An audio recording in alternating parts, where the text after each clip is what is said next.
the traditional discretionary resources within the budget. As part of an interagency mandatory proposal, the state AID budget request includes, in mandatory spending, $2 billion to strengthen Indo-Pacific economies and supporting our partners in pushing back against predatory and opportunistic competition by China. $2 billion to support high-quality, strategic, hard infrastructure projects globally. $2 billion for a new revolving fund at the Development Finance Corporation to boost equity investments, and $7.1 billion over 20 years to support the renewal of the Compacts of Free Association. We believe that discretionary resources alone cannot meet the needs posed by this generational challenge. And we believe it is imperative to have mandatory, reliable funding to prevail in this competition with China. Second priority is to ensure that we continue to carry forward our pivotal work as part of the broader administration efforts to ensure that Russia's aggression in Ukraine remains a strategic failure, while supporting the Ukrainian government and the people of Ukraine. The FY24 budget will advance that commitment while promoting oversight and accountability to ensure taxpayer resources are appropriately spent and accounted for.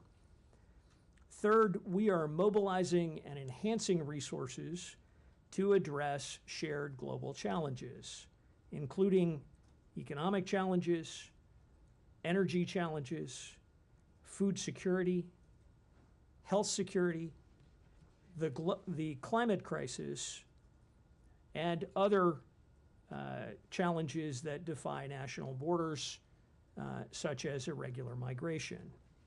And we will continue to work together to shore up fellow democracies and build resilience against authoritarians' efforts to undermine democratic states and democratic norms. Fourth, the budget will continue our work to ensure U.S. interests and values are protected in the digital and emerging technology sector, including through the CHIPS International Technology Security and Innovation Fund, for which we are grateful to Congress for providing us with $500 million over 5 years to empower the department to work with our partners and allies in securing and expanding our crucial semiconductor supply chains and promoting the adoption of trustworthy telecom architecture and technologies. Fifth, we will continue the Secretary's ambitious agenda to modernize American diplomacy and our diplomatic operations globally to ensure we're equipped to address the challenges and seize the opportunities presented to us in the coming years. In addition to these 5 major priorities, I just want to take a minute to highlight several other critical investments that the budget proposes. To support all that we are doing globally, our request includes over 500 new staff positions for the State Department. And these will focus primarily on expanding our footprint in the Indo-Pacific region, increasing professional development and training options to ensure our personnel are best prepared to meet some of these complex challenges, and bolstering our consular staff to meet unprecedented demand for passports, visas, and other services. We will also continue to advance diversity, equity, inclusion, and accessibility initiatives to include our broader efforts to recruit and retain a diverse workforce that reflects the true breadth of representation and diversity across this nation. We also are requesting $6.3 billion to protect our diplomats, our embassies, and our data, which will help us to secure our global workforce from a wide array of threats to their health and safety, help us address infrastructure vulnerabilities, and ensure that we are securing sensitive data. And finally, I want to address one component that I know matters to many of our fellow citizens and to people around the world. As the department takes over responsibility from the Department of Defense for key aspects of our ongoing relocation of Afghan partners under Operation Enduring Welcome, we are requesting that Congress establish an Enduring Welcome program account to provide a consolidated, flexible funding source to meet our commitment in the months and years ahead to those who served alongside us in Afghanistan. So with that, I would like to turn the podium over to my colleague, Paloma Adams-Allen, to preview the top lines for USAID.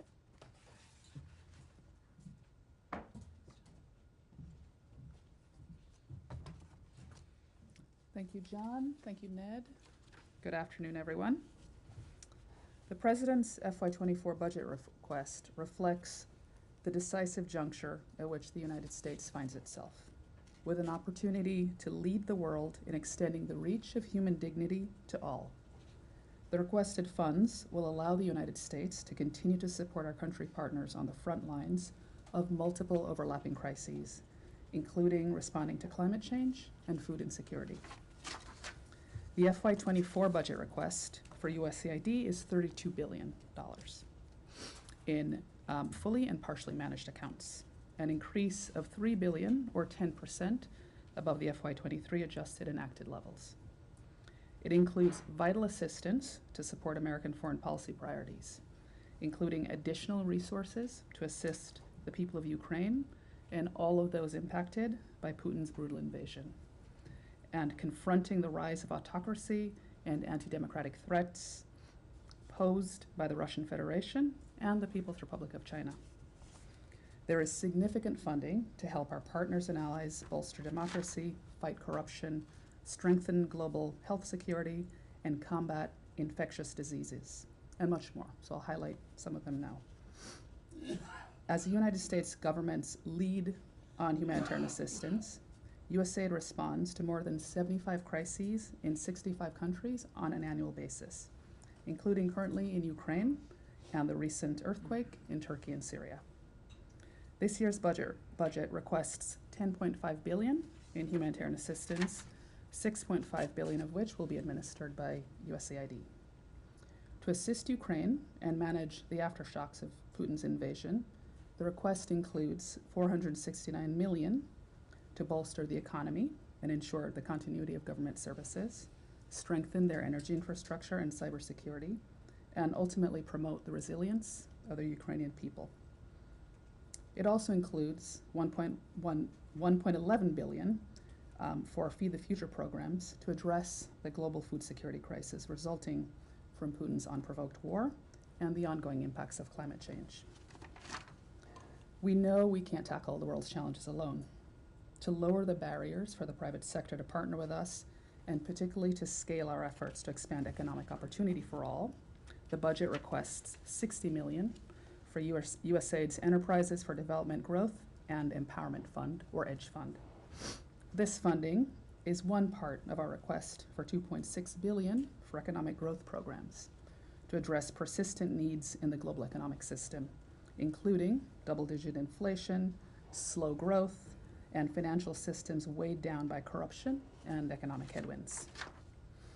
The budget also requests funding for what we call our Bright Spots initiative, which will position us to be more nimble, we hope, and effective in supporting partner governments and local stakeholders in countries experiencing promising democratic openings. And we're committed to continuing our work to combat democratic backsliding and pervasive authoritarianism.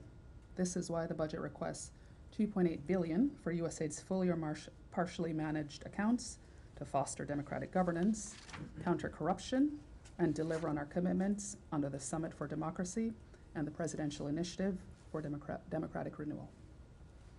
To support democratic strengthening and economic resilience in Central America, we're requesting more than $1 billion across the US government, including $739.6 million for USAID's managed accounts. This funding will help us advance the administration's root causes strategy and deliver on the President's $4 billion four-year commitment to strengthen the region as a coalition of resilient democracies that can deliver security, development, and economic opportunities for its people. To reaffirm continued U.S. global health leadership, the budget requests $4.1 billion for USAID managed accounts to combat infectious diseases, prevent child and maternal health deaths, bolster nutrition, control the HIV/AIDS epidemic, and provide dedicated funding to support and protect the global health workforce through the President's Global Health Worker Initiative. This includes $745 million for USAID to prepare for, prevent, detect, and respond to future infectious disease threats. The global challenges I've outlined here continue to disproportionately impact women and girls, especially in crisis and conflict settings, including limiting their access to educational, economic, and leadership opportunities. The budget will support implementation of the National Strategy for Gender Equity and Equality through a historic request of $3.1 billion for state and USAID to uplift the role of women and girls in all of their diversity. Specifically, the request includes $200 million for the Gender Equity and Equality Action Fund to advance women's economic security. In addition to providing USAID with critical programmatic resources, the budget recognizes that in order to continue to advance critical foreign policy priorities and ensure accountability of U.S. taxpayer dollars, the agency must be fit for purpose. In light of this, we're requesting $2.3 billion for USAID to build a responsive and resilient workforce and strengthen its operations globally. These funds will position us to increase the size and diversity of the permanent career workforce by 230 positions, provide flexibility to hire non-career direct hire staff for a crisis response, and address shortages in key technical and operational functions. In sum, the FY24 budget request demonstrates American values and identifies priorities that will strengthen our national security through investments in development and humanitarian assistance. Thank you for your interest and happy to take questions. Excellent. Thank you both. Take questions, Matt? Yeah. So I guess, Deputy Secretary, this is for you. And I realize this is kind of a drop in the bucket of a $63 billion budget request, but I'm curious about the $150 million you're asking for UNESCO. Because although there had been talk about rejoining, it had never been official. This seems to me, maybe I'm wrong, but this is the first time that you guys have sought money to pay these arrears. And I'm just wondering, how serious are you about this? Because apart from the broader question of how, what a lot of people think is that the entire federal budget is DOA on the Hill anyway, but how serious is the State Department about wanting to rejoin UNESCO, and how will you overcome the legal challenges, the legal hurdle to do it? Well, thanks, Matt. I'd say a couple of things. First of all, we appreciate the waiver authority we received in the omnibus for this fiscal year that gives us a path to begin the process of rejoining UNESCO, should we elect to do so as an administration. We're currently considering carefully those options. I would also say if we do rejoin, if we do choose to rejoin, it will help address a critical gap in our global leadership toolkit and capacity. And it will also help us address a key opportunity cost that our absence is creating in our global competition with China. I think a lot of the focus on UNESCO overlooks the extent to which that entity is an essential element of setting and shaping standards for, among other things, STEM education around the world. So if we're really serious about the digital age competition with China, from my perspective, in a clear-eyed set of interests, we can't afford to be absent any longer from one of the key fora in which standards around education for science and technology are set.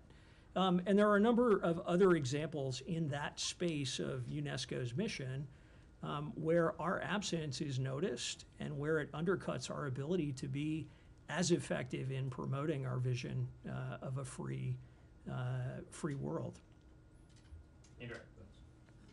Secretary Bass, how will this, beyond enduring welcome, how will this help address the problems of repatriating more Afghan SIVs and others, and some who are caught in third countries?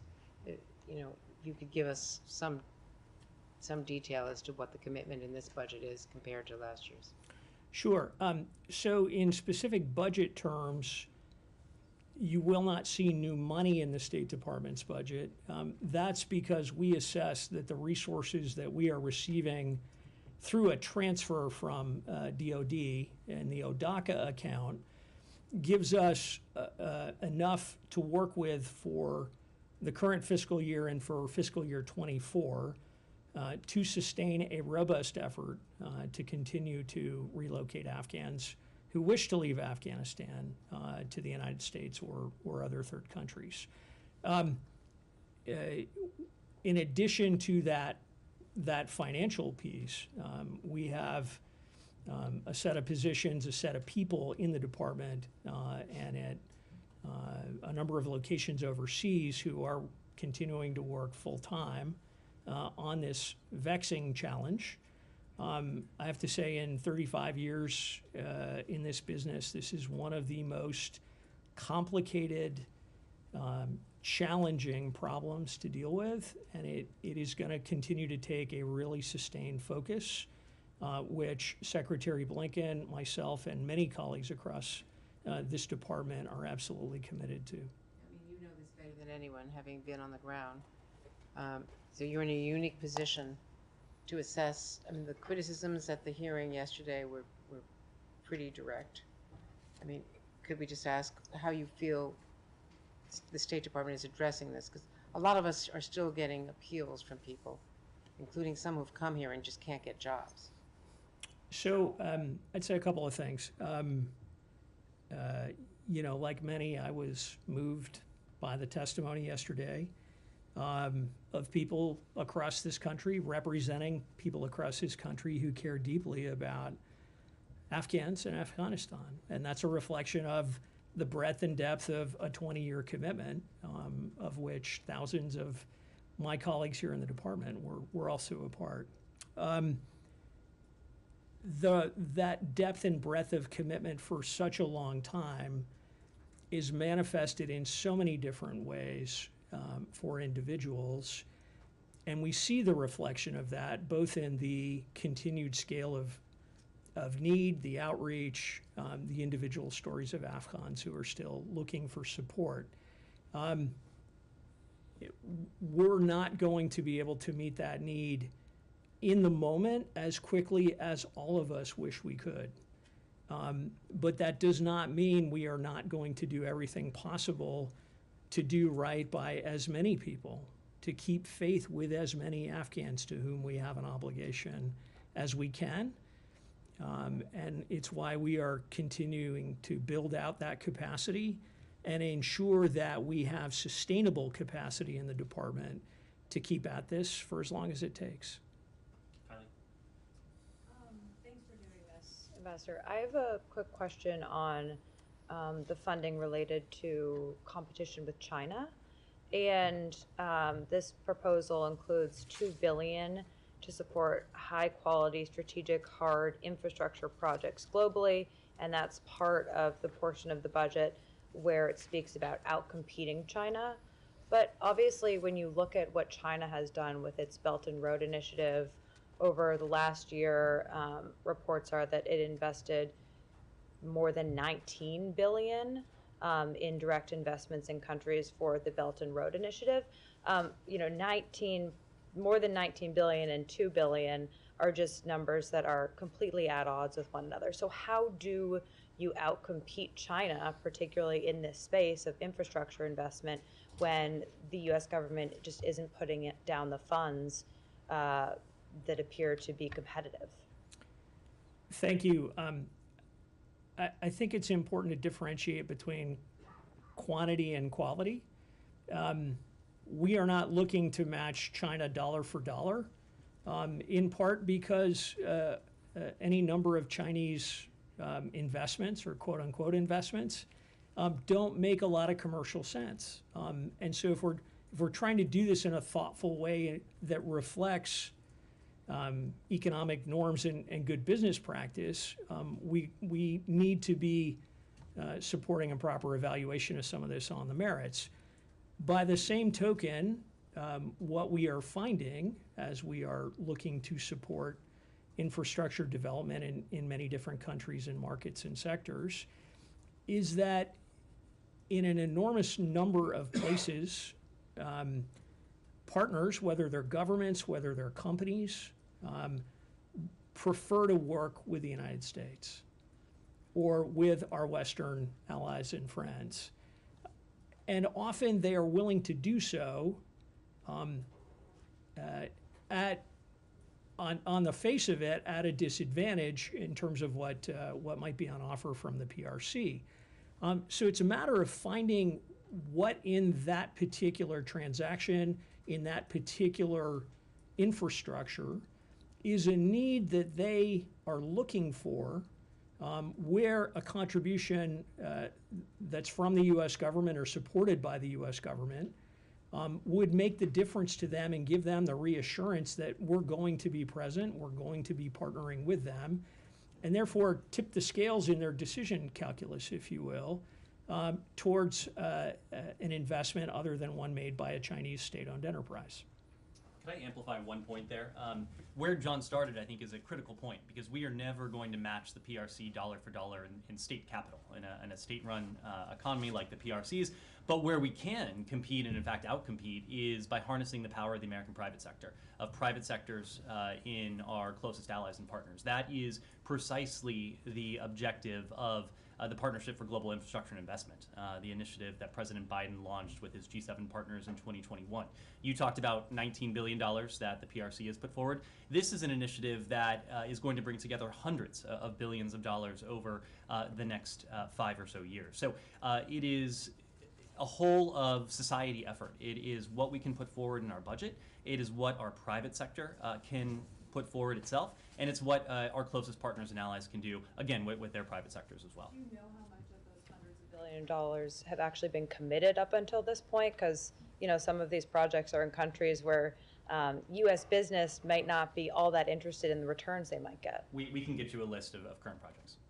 Yeah, Simon? Yeah, I wanted to drill down on some of the funding that is mentioned for, it's also related to China, but for Indo-Pacific partnerships and alliances. I think it's $2.3 billion for this towards the Indo-Pacific strategy, and mentions especially the Pacific Islands. How much of that $2.3 billion is for Pacific Islands, and I wonder if you could say how much of that is new? I guess in relation to the summit that happened last year, there was some new funding pledge, but it's unclear exactly how much of that is sort of additional to previous funding that was there, and how much specifically for the Pacific Islands. Let us get back to you in terms of differentiating between commitments last year and this particular funding. I can't recall precisely how much of that was future projections last year. But what I would say is we are envisioning this as a flexible instrument that allows us to, again, mobilize partnerships with individual allies and with constellations of countries in the region, and those partners who also have enduring interests and support for the Indo-Pacific, to maximize our ability to support those nations and work on common problems, whether that's climate change adaptation, whether that's energy security going forward, things like that. Alex? Thanks so much. I thank you both for coming down here. I was wondering how much of your programs that are designed to help for Ukraine's reconstruction and other impacted countries have a room for potentially relying on seized Russian money, you know, and if there's any back-channel work going on in terms of how much to focus on and also how to allocate that funding. So the resources we've described today in general terms, are coming from the U.S. budget. So anything that might involve Russian assets would be an entirely separate conversation, and I would defer to some of my colleagues who are much more conversant with those issues at this time. Excellent. We'll take one more question. Go ahead. Ms. Allen, you talked about 10.5 billion for humanitarian assistance, and you mentioned also responses to more than 75 crises in 65 countries on annual basis, including the recent earthquakes impacted Syria and Turkey. Is there anything for Turkey and Syria earthquake impacted areas in the current budget, proposed budget for the next fiscal year, or not? So the budget was put together prior to the earthquake. So we're responding to the current situation using our existing resources, including resources in FY23. We do have always built-in contingency funding for unplanned crises, and so that is built into our FY24 ask, and so if that's needed, we would deploy those as needed. You talked about the PREDICT program. Yes. The DNI is set to declassify from 18 agencies, including state information that indicts the Wuhan Institute of Virology, but not other information which might indict other institutions, including U.S. institutions. I asked last month about USAID's PREDICT program funding bioweapons agents discovery research through EcoHealth Alliance. You funded such bioweapon agents discovery research done by Ralph Barrick at the University of North Carolina and the Wuhan Institute of Virology. Meanwhile, USAID has not released unclassified information as FOIA'd by US Right to Know, the transparency group, from 2020, going on 3 years, causing the group to start litigation against USAID. Question, why does USAID fund bioweapons agents discovery research? In particular, why has USAID funded bioweapons agents discovery research performed in collaboration with China, which may have caused the pandemic? Want to take that one? Sure. Thank you both very much, Deputy Secretary, Deputy Minister. Thank you very much for your time.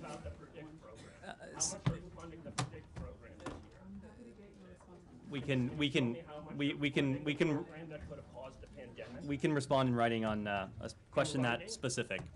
I'm not asking about some obscure I'm asking about what Sam, the program thanks. that you ran, that you continue to run, that could have caused the pandemic. Can you answer? She's walking Sam, out of the room. what we fund around the world is biosafety programs. We are working around the world with partners to prevent the sort of thing that we have suffered over the course of the past 2 years. Now, there is an effort underway, as we've talked about, to determine the origins of COVID-19. That is an effort that lives with the intelligence community. You heard from our intelligence community leaders yesterday the current state of those assessments. We're going to let them speak to the assessments. The short answer is we don't know the origins of COVID-19. There are two primary theories. Our intelligence community continues to look into that. But our priority around the world when it comes to our funding, and including when it comes to the program you're referencing, is biosafety, Sam. Sam, we need. Sam, I ask that you be respectful to your colleagues. Last month, why have you refused to disclose I would to U.S. Right to Know? They FOIA documents relevant to this issue in 2020, going on 3 years. They're in litigation, and you want to hide this fact.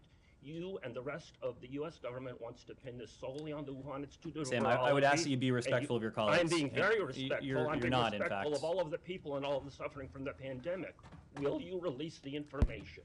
Sam, Why are you as fund a program that could have caused the pandemic?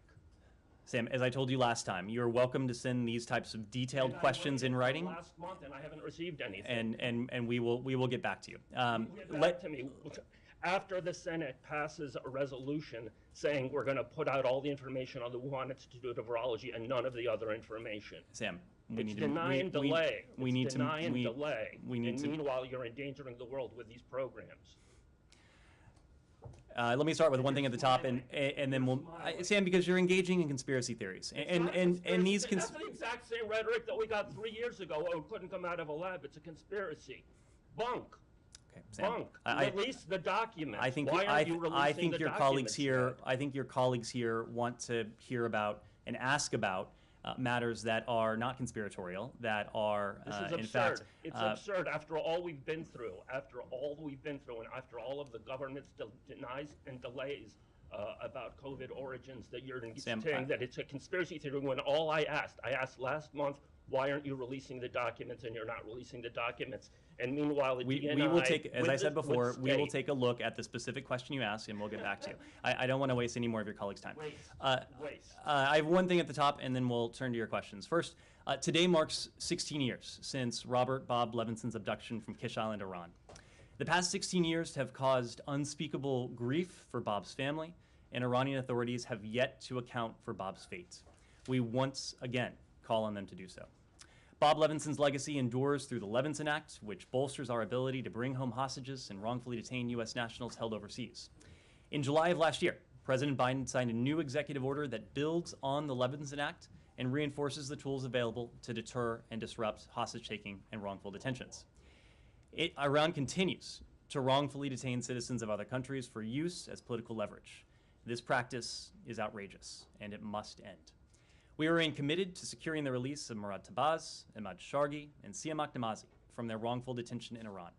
We are working tirelessly to bring them home. It is time for all three to return to their loved ones who have suffered for far too long. With that, Matt, would you like to kick us off? Sure. I was going to ask about the PREDICT program, but I think we've exhausted that topic, or at least as much as you're going to. You're probably right. As much as you're going to ask.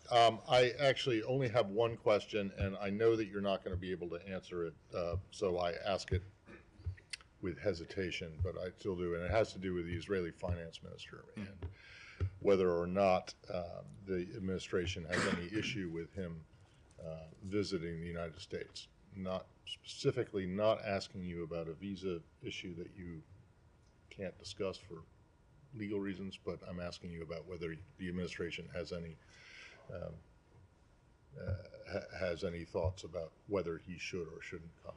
Well, you're right. We can't discuss the specifics of individuals' visa, anyone's eligibility, ineligibility, or visa status. What I can say, however, is that we've been clear about the remarks we heard from the minister a couple weeks ago now.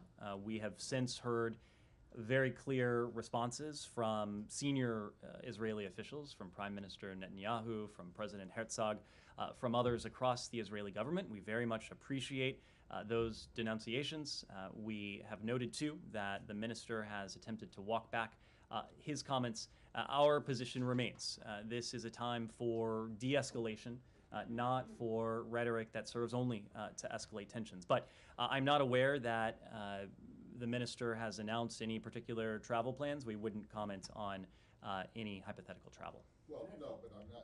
That's not what do you have a position on whether he should or shouldn't? Not whether he's allowed to necessarily. But no. And Matt, individuals are free to make their own travel plans. We have a role in that. I can't speak to that role when it comes to the specifics. Yeah, Leon. Can I follow up? Stay on this. Go ahead. Leon, are you at the same time? Okay. Yeah. I just wanted to follow up on this because the minister himself, issued a statement saying that, he did not realize that his call for wiping out could be given as a direct order to pilots to go ahead and bomb.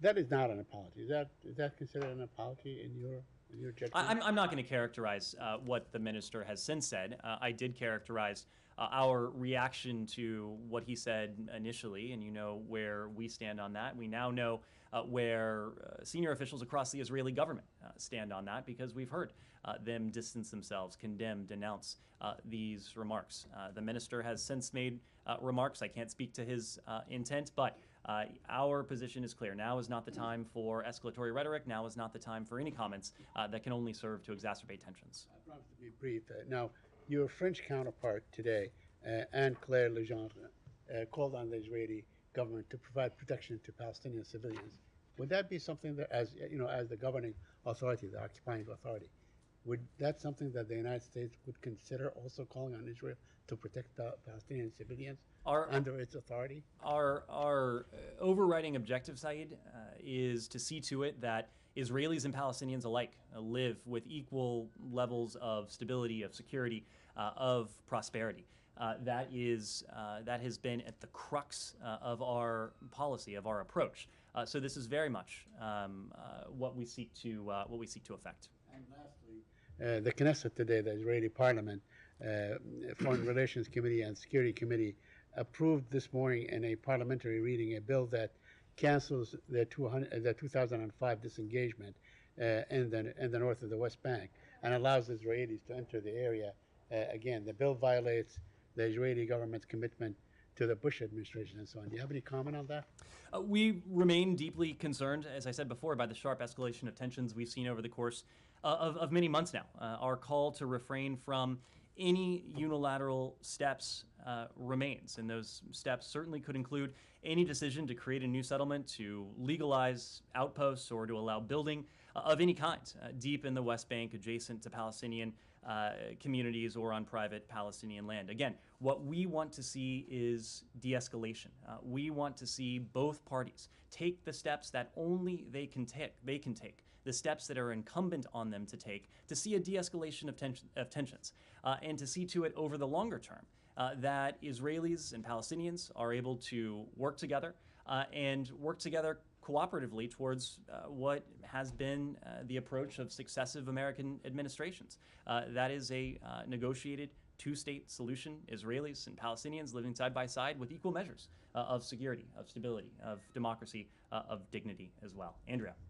Following up on that, does that admonition extend to daytime raids, such as the raids that have taken place? And more broadly speaking,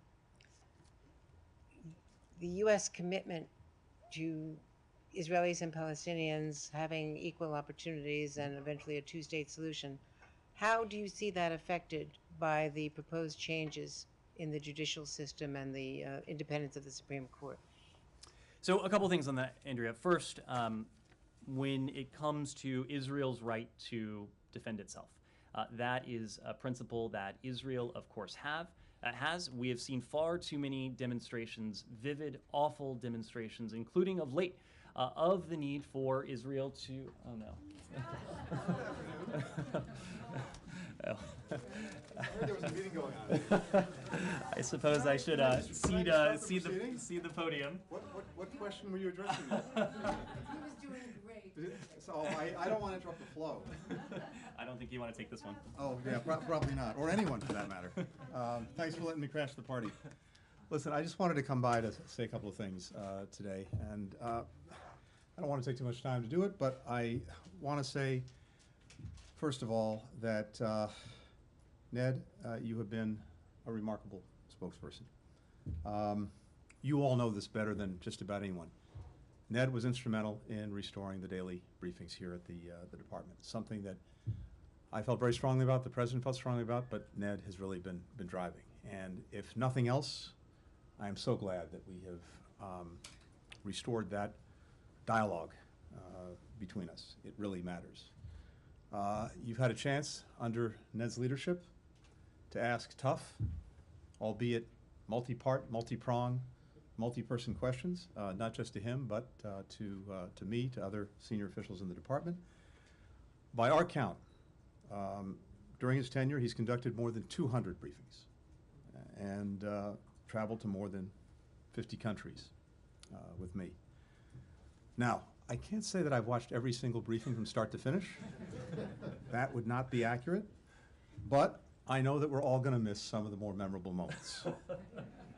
Like the time that Ned sparred with Matt Lee about the JCPOA, or the time he sparred with Matt Lee about the JCPOA, or more recently, the time that he sparred with Matt Lee about the JCPOA. And I have to tell you, this is true. This is not hyperbole. The number of times I've got asked on foreign travel, do you know Ned Price? Is Ned Price here? If I had $1 for each time, I'd be doing very, very well. And yes, I do in fact know Ned Price. And I am so much the better for it. Over the course of my time as Secretary, I have constantly benefited from his counsel, from his deep understanding of our foreign policy, and from the integrity that he brings to this job. I could not have asked for a better traveling companion, a better advisor, a better friend over these last 2 years. The really good news from my perspective, though, is that after a little bit of well-earned time off to rest and refit, Ned is going to be prepared to reattack and bring his wisdom again to the department and to me, so more about that later. And I'm also very grateful to Vedant Patel for picking up the baton now so that we continue to provide the customer service for which we are increasingly renowned. So Ned, my friend, thank you. Thank you for your incredibly hard work, for your service, and thanks to all of you for letting me crash today. And then back to the show. Thanks, everyone. I will. I'm sorry. Oh, more to follow. More on that. More to follow. And I'll be happy to answer any of your questions at the gridiron. If I could just say one thing with, I promise I won't make you take questions, but sir, what has really stuck with me over the past 2 years is what you said in your first staff meeting, and I think it was the first thing out of your mouth. I think it was January 26th of 2021, and at the senior staff, the first time we all congregated with you there, you gave us our first instruction, and that is to lean forward and to always be out there making the case about America, what we're doing in the world, how we're doing it, and with whom we're doing it. And you added the corollary point that sometimes when you're operating on your toes, you're going to fall flat on your face. And I know I have made very clear that that is true.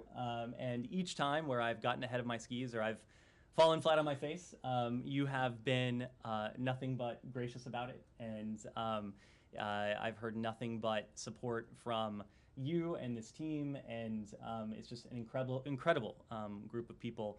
And as I said to the secretary this morning, he makes what are very difficult jobs about as easy as they can be, because we have you as a model, and we get to work with you day in, day out in such a tremendous team. So thank you.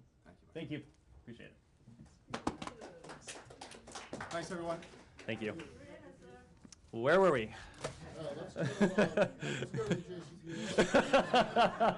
I think we're gently answering the question about how the Supreme Court proposals would affect the American, the U.S. goals for equity between Israelis and Palestinians. So, Andrea, this is something, speaking of Secretary Blinken, that he's had an opportunity to speak to. President Biden has spoken to this as well. As we often do, we don't speak about specific proposals.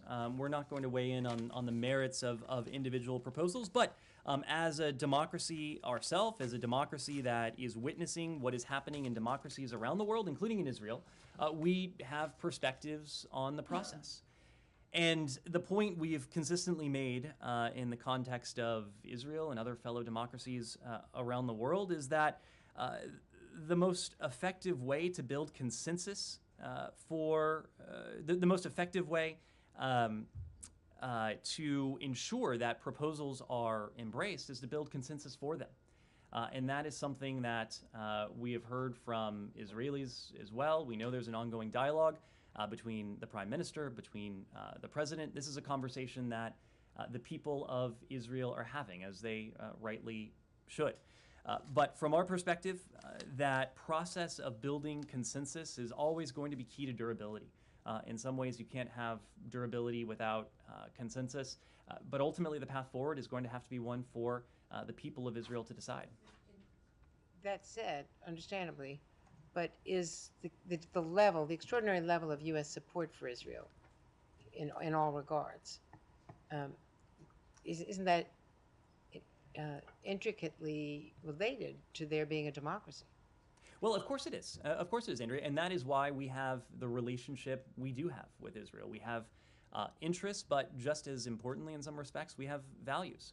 and the fact that Israel has been a thriving democracy in the Middle East since its founding in 1948 has connected our two countries, has connected our two peoples. It's precisely the reason why the U.S. president was the first to recognize Israel within 8 minutes or so of its founding in 1948. So this has always been at the crux of our relationship. It is always going to be at the crux of our relationship.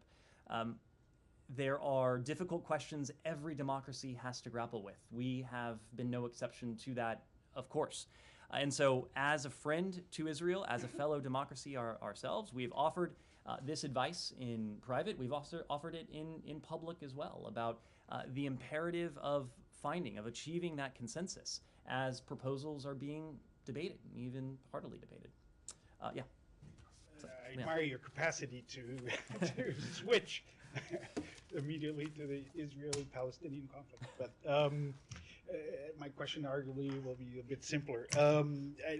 So the secretary evidently spoke to his French counterpart today. There was a readout. Could you expand on that readout, on that conversation? Specifically, there was a mention of the Indo-Pacific, and therefore looking forward to Monday's summit, the AUKUS group. I wonder what the secretary told his counterpart, any reassurances, and particularly on the issue of non-proliferation, which will be key, obviously, in these submarines. So, Leon, on this question, let me say that we did issue a readout. I'm not in a position to go beyond that readout, but as they often do, the Secretary and the Foreign Minister had an opportunity to discuss some of the issues that we care about deeply, some of the issues on which we're engaged. The situation in Ukraine, of course, always features in those discussions, or has of late, I should say. And this goes back to what I was saying to Andrea in a very different context. France is our oldest ally, and at the heart of that relationship is shared values. And what we enjoy with France is a global partnership, a global alliance. It is a partnership that allows us to work together in Europe, in Africa, other parts of the world, and yes, in the Indo-Pacific. And we're able to do that because we share the same values and we share the same vision.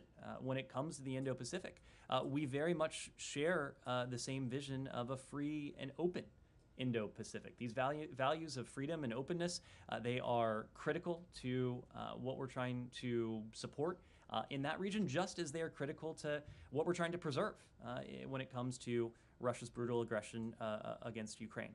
I'm not in a position to go beyond that. You asked about non-proliferation standards when it comes to AUKUS. As you know, when the AUKUS agreement was announced in September of 2021, we said at the time there would be this 18-month consultation period to provide a conventionally armed nuclear-powered submarine, and I emphasize conventionally armed.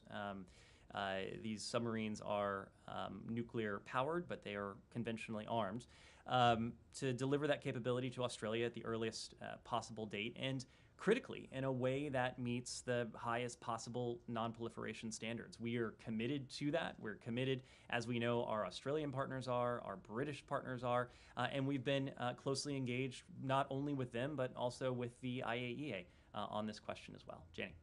Thank you very much, Ned. I have a couple of questions. North Korea fired multiple ballistic missiles into the west coast yesterday. How would you comment on that?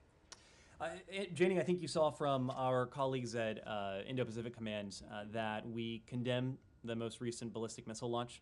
This launch, like previous launches, is in violation of multiple United Nations Security Council resolutions. It poses a threat to the DPRK's neighbors in the international community, and we remain committed to a diplomatic approach to the DPRK, and we call on the DPRK to take us up on the offer that we have put forward consistently in multiple venues and in multiple forms.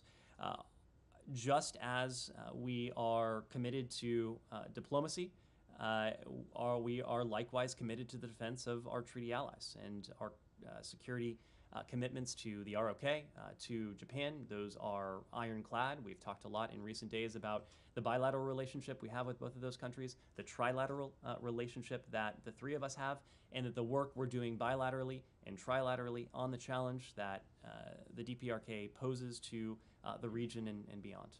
Okay, the Director of National Intelligence, Avril Haines, told the Senate Intelligence Committee recently that North Korea Kim Jong-un would never give up their nuclear weapons programs. Will the U.S. keep its diplomatic doors open and continue to wait for dialogue with North Korea, or will it seek for other measures? Janie, our policy approach, I think it's important to differentiate between intelligence and policy. Director Haynes was speaking to our current intelligence assessment, our current analysis of the DPRK regime. Our policy is something separate, and our policy approach is predicated on what we would like to see happen, what would be in our interests.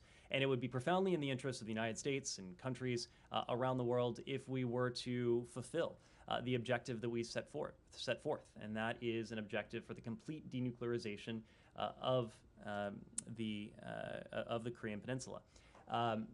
We have made very clear that these programs pose a challenge not only to our treaty allies but to the United States.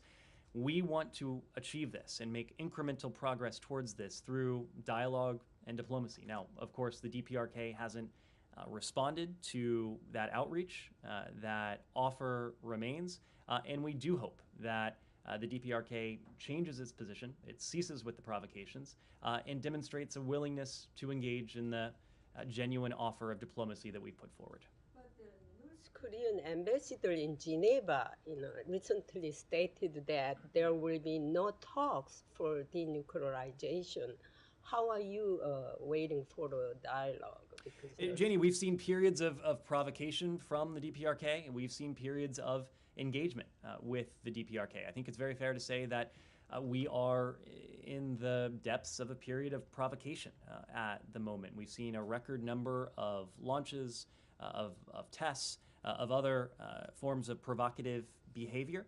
We are seeking with our partners around the world, including action in UN, action that we've taken, including action this month, and actions that our partners and allies are taking, to make clear to the DPRK that the costs are going to continue to increase until and unless it changes its approach. We want to see the DPRK change its approach in the direction of dialogue and diplomacy. This is what we have put forward multiple times now. We believe that through dialogue and diplomacy, we can make the kinds of incremental, real, practical progress towards that overall objective of denuclearization of the Korean Peninsula. Goyle.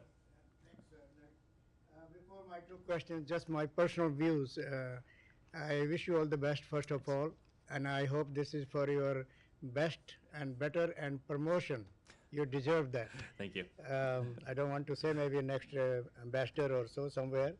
My question is that two questions. One, Secretary was here, of course. Recently, Secretary was in India, and was he carrying any message from the President? And he had met many foreign ministers, and an Indian foreign minister, and of course, as a Russian foreign minister, but also embassy staff and all that, which he always does that.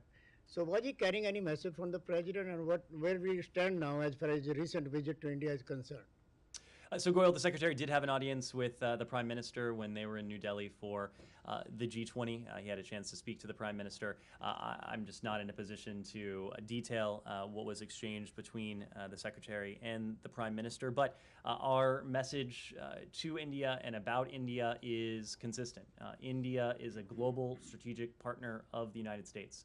The engagements we've had with our Indian partners at the ministerial level, at the leader level, at all levels has been in furtherance of deepening the already extensive ties between our two countries. These are ties that are political in nature, diplomatic, economic, security, and importantly, people-to-people ties.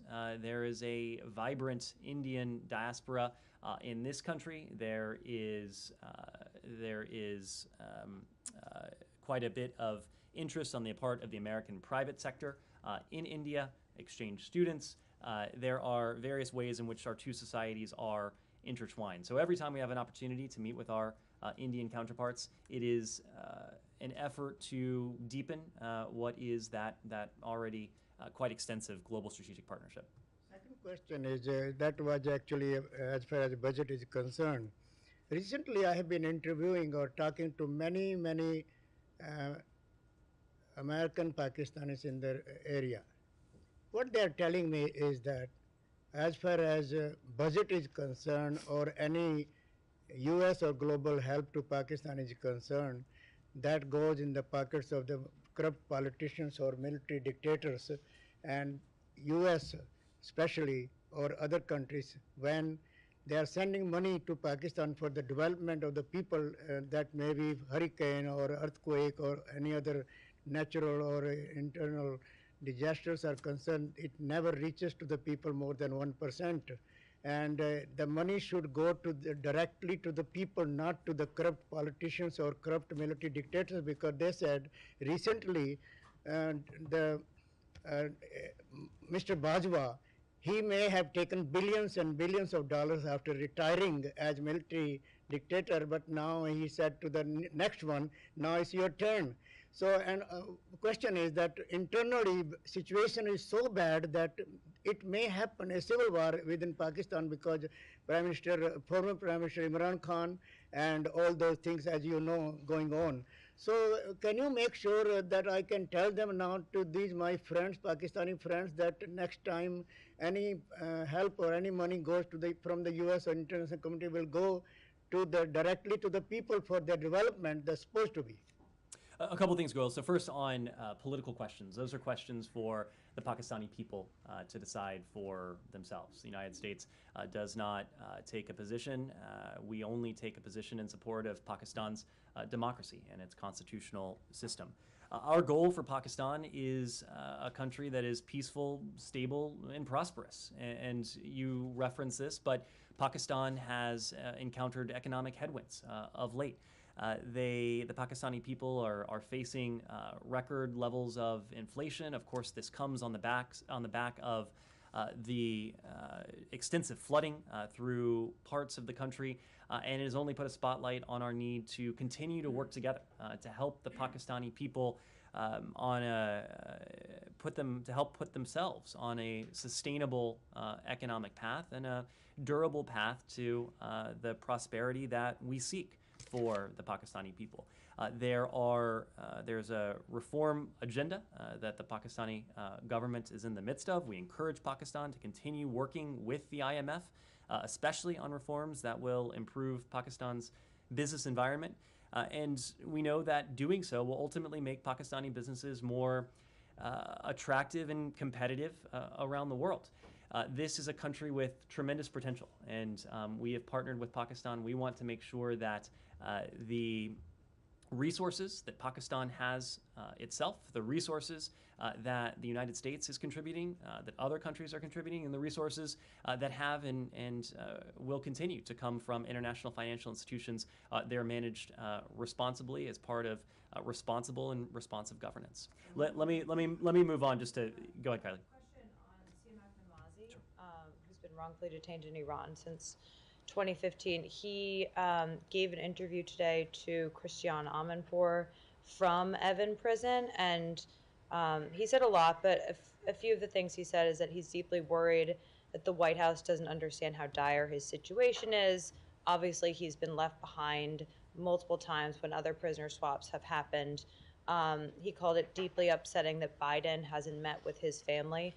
I know there's not much you can say about White House meetings for families of Americans wrongfully detained, but what is your response to the fact that he took this risk and went on CNN, gave this interview to make this plea so publicly from Evin prison?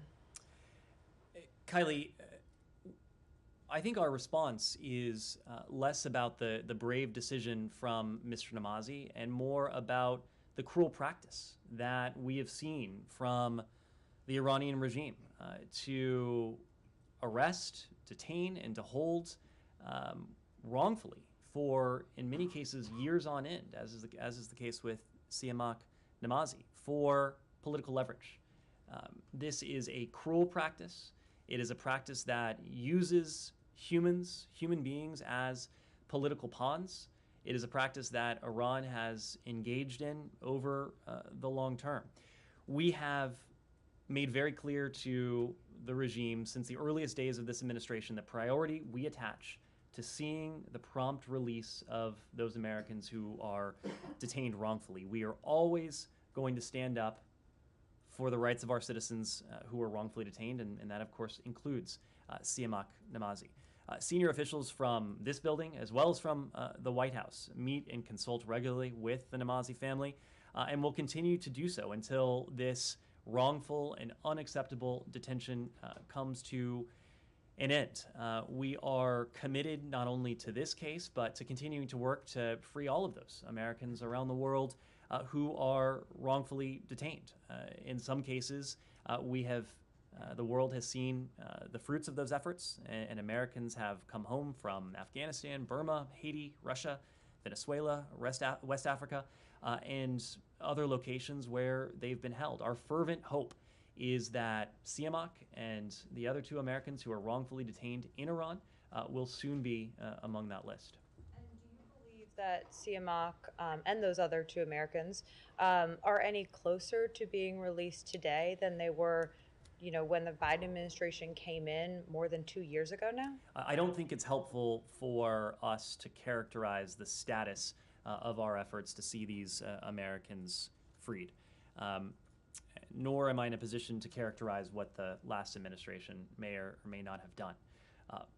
But what I can tell you is that we made very clear in an unambiguous way to the Iranian regime within days of this administration the priority we attach to seeing the release of these 3 individuals. It is a wrongful practice. It is a practice that should be ended everywhere and anywhere. And the Iranians know that we are going to do everything we possibly can to bring back these Americans who they have kept from their loved ones for far too long. Gita. Thanks. In your talk, you talked about this. From your tone, I got the sense that you sounded a little more optimistic than previous times. I know you're not going to answer directly to this, but what can you say? There's really not much I can say. Our overriding objective is to bring these Americans home, to bring home every American who's wrongfully detained anywhere around the world. If we start to suggest where we are in negotiations or where we aren't for that matter, it certainly doesn't help our efforts to fulfill that overriding objective. We are working on it. We are working on it relentlessly, but that's as far as we can say. Could the Iranian New Year be a target date? I'm sorry? Could the Iranian New Year, 10, 12 days away, be a target date? The target date we have is today. It is tomorrow. That has been the case for the entirety of this administration. We want to see this practice of wrongful detention put to an end as soon as we can. Okay. How do you view the Iranian authorities allowing Siamak Namazi showing up on CNN from the prison? Look, I'm not going to weigh in on their thinking. I think we all may have theories about why they did this. The fact is that they're holding Siamak and Murad Tabaz and Emad Shargi for political leverage. They may think that they can exact additional leverage from these types of practices. Our message to them is that we want to see these Americans returned home. And this is a practice that, with partners around the world, we are working to eradicate around the world and to hold accountable those regimes who engage in it. There should not be this practice of holding human beings as political pawns in the 21st century. Alex. Thank you. A couple of questions. Let me start with Georgia.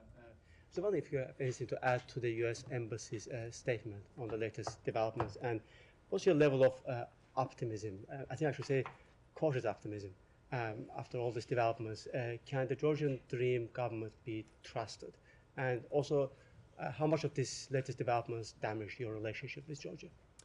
So Alex, and I think you saw a statement that came from our embassy in Tbilisi as well, but it's very clear that the Georgian people have once again spoken clearly that the only choice for Georgia is a secure and prosperous European future.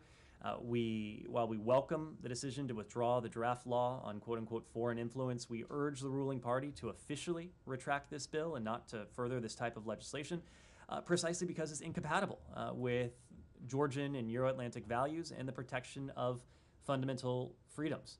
We encourage Georgia's political leaders to work together in earnest on the reforms urgently needed to obtain the EU candidate status that Georgia's citizens overwhelmingly desire. But the point of all this, Alex, is that over the course not only of the past couple of weeks, but over several decades now, the Georgian people have made very clear with their voices, with their expression, that they seek a Georgia that is democratic, that is prosperous, and that is integrated into the Euro-Atlantic region. They did that again, and the United States will continue to be a partner to those aspirations.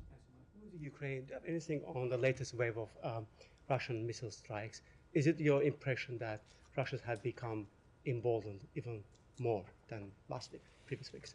Alex, it's difficult to speak to just how emboldened the Russians are when you have a starting point of this brutal aggression that is now we're now well into the second year, that sought to topple the government, subjugate the Ukrainian people, and erase Ukraine from the map. That was a bold ambition to start with. It is also the fact that these types of strikes, Russia has tried to make them the new normal. It has only been a few weeks since we've seen strikes across the country on this scale. The fact that this has become, because of President Putin's actions and decisions, what they would like us to view as the new normal, speaks to that level of brazenness and the level of brutality that they are willing to perpetrate against the Ukrainian people. So our charge is to work with the allies and partners around the world to make clear that this can't be normal. We cannot become numb to this. Russia's efforts to wipe out power generating facilities, food and agricultural storage sites and agricultural infrastructure. It is part and parcel of an effort to hold the people of Ukraine hostage to President Putin's objectives and to his will. The people of Ukraine, on the other hand, have demonstrated very clearly that they won't be subdued, they won't be held hostage, and they're going to continue to defend themselves with the support of the United States and our partners and allies around the world. Thanks so much. And my final question on different region, Armenia, Azerbaijan. The U.S. intelligence yesterday announced that it predicts tension in their relationship in the absence of a peace treaty. I'm just wondering, moving forward, how much urgency does it add up in terms of the, your efforts to bring about a peace to the region? There's always been urgency with this, Alex, and there's been urgency because this is a delicate situation. It's a situation that is far too prone to violence, as we've seen in recent days in the Nagorno-Karabakh region. And it is a long-standing conflict that the United States would like to do everything we can to support its resolution. We're going to continue to do that by working bilaterally with these countries, trilaterally with Armenia and Azerbaijan, supporting their own efforts at dialogue and diplomacy, but also through all appropriate mechanisms to help these countries themselves conduct the diplomacy and reach the agreements that we hope that they will be able to make. Yes, Johnson. It is about U.S. intelligence report released recently in which United States expressed concern about the peace and security of South Asia, mainly because of Pakistan-India tensions. Pakistan offered offered to have a peace talks with India many times, but Indian government, try to avoid that. So when you engage with Indian authorities, what reason they say why they don't want to talk to Pakistan on the pending issues? I will speak to the message we send to both India and Pakistan. We support constructive dialogue. We support diplomacy between India and Pakistan to resolve, again, another set of long-standing disputes. We are a partner. We are willing to support that process in any way that they deem appropriate, but ultimately these are decisions that India and Pakistan themselves are going to have to make. So many analysts believe that United States has the power and authority to mediate between the two partners. Pakistan and India is, partners of yours. So why don't you just mediate? Because these are decisions for the countries themselves. If they agree on a particular role for the United States is prepared to, as a partner to both countries, support that process in any way that we responsibly can. But ultimately, it is not for the United States to determine the modalities or the way in which India and Pakistan engage one another. What we support is constructive dialogue, meaningful diplomacy between India and Pakistan in the first instance to resolve long-standing conflicts. Last question. I hope you're aware about the police baton charge on the women at the Women's March. I know you try to avoid commenting on the domestic issues, but this is like a brutal attack on the women during the Women's March on the International Women's Day. We've seen those reports, and unfortunately we've seen reports of violence and repression against marches on International Women's Day around the world. We condemn reports of police violence against peaceful protesters who took to the streets to defend their human rights and fundamental freedoms across the globe on International Women's Day.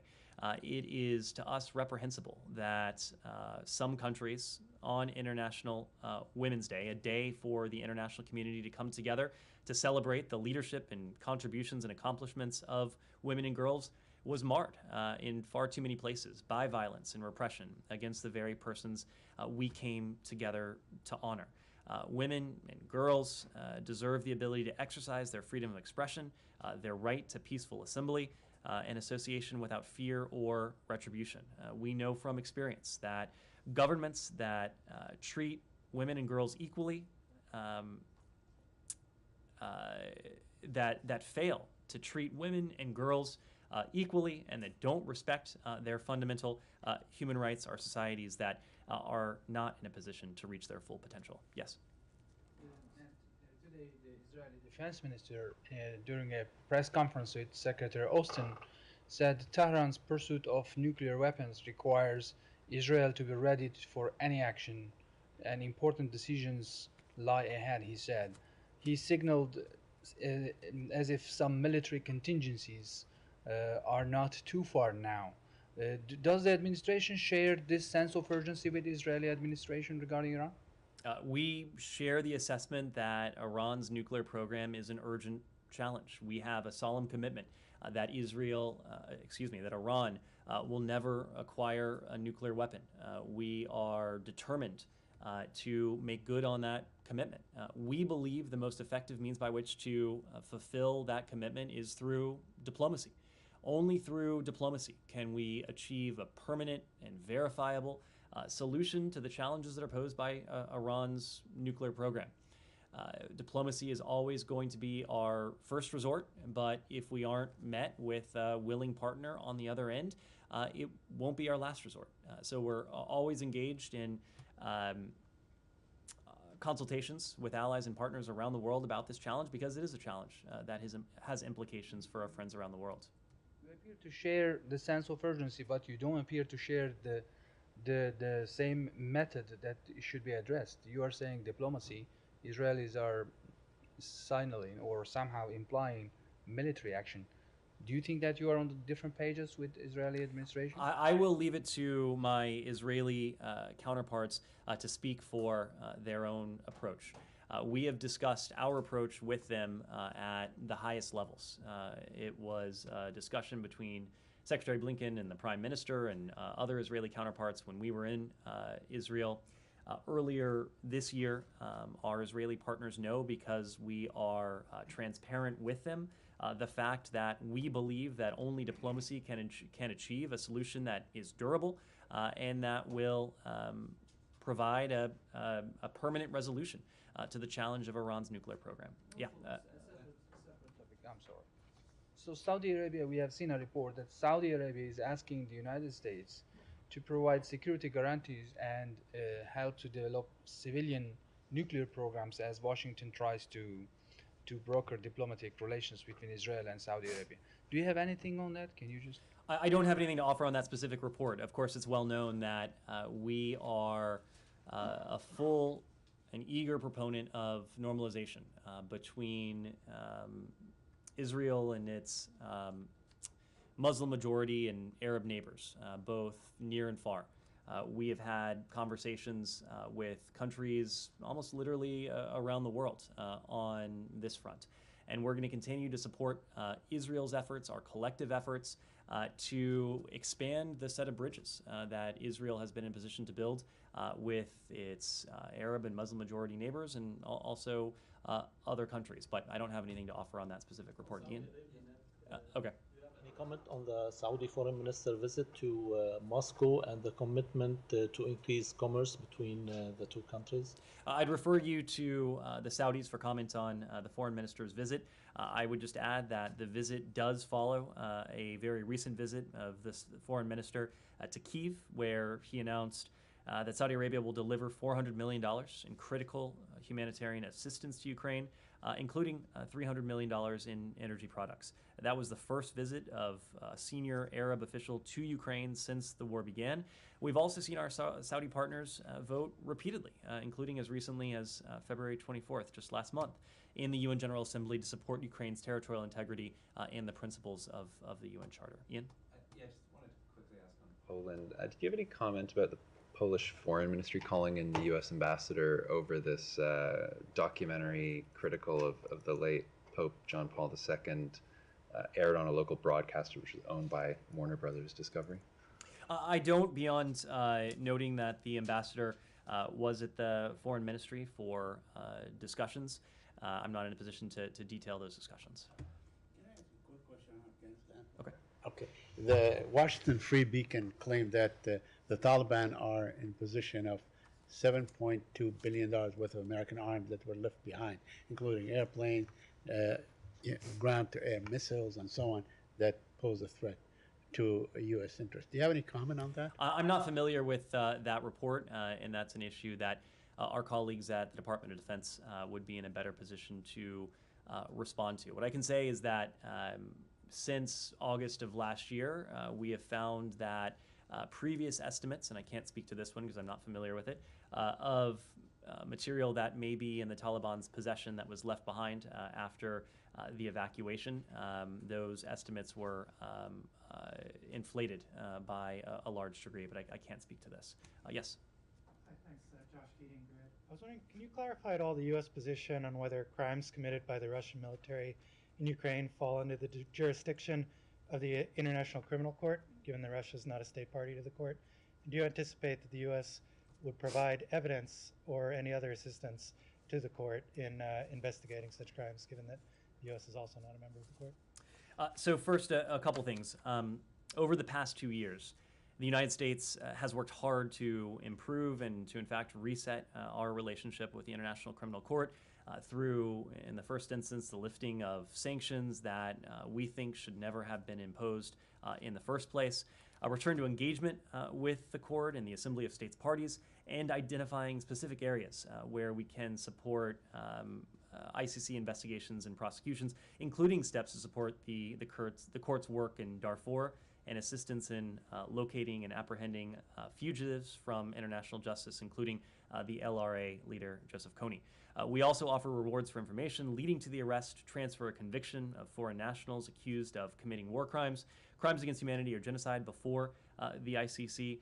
But what we don't discuss is the specific forms of support that we may or may not be providing to the ICC. We don't want to do anything that could jeopardize the sanctity of an investigation, that could set back the pursuit of justice. Yeah. jurisdiction question over whether the court would have jurisdiction over We- Russian crimes in Ukraine? We support the investigation that the prosecutor has announced. Ukraine is a state party of the ICC. Yes. North Korea missile question. Since March 13, U.S. South Korea military exercise will start. Do you think yesterday's missile launch is something related with that? I'm sorry, could you repeat that? Since March 13, U.S. South Korea military exercise will start. Do you think yesterday's missile launch is something related with those things? I couldn't say the motivation behind the DPRK's launch.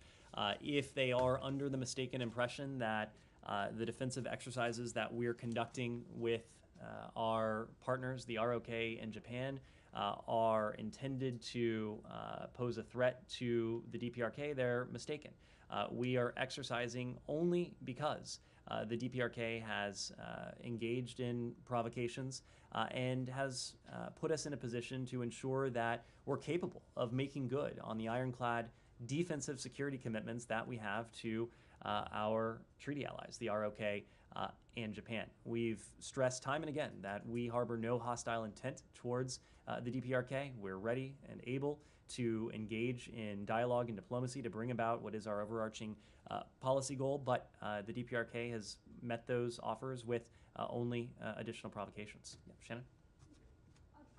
Reporting is that those two dead American citizens who were kidnapped in Mexico are still in the morgue in Mexico. I was wondering if you could tell me if that's the case, and if so, why it's taking so long to get them repatriated. So our consular staff in Mexico are assisting in line with the wishes that the families have put forward with making arrangements to transport the deceased and their personal effects back to the United States. I think it's fair to say that we are in the final stages of doing just that.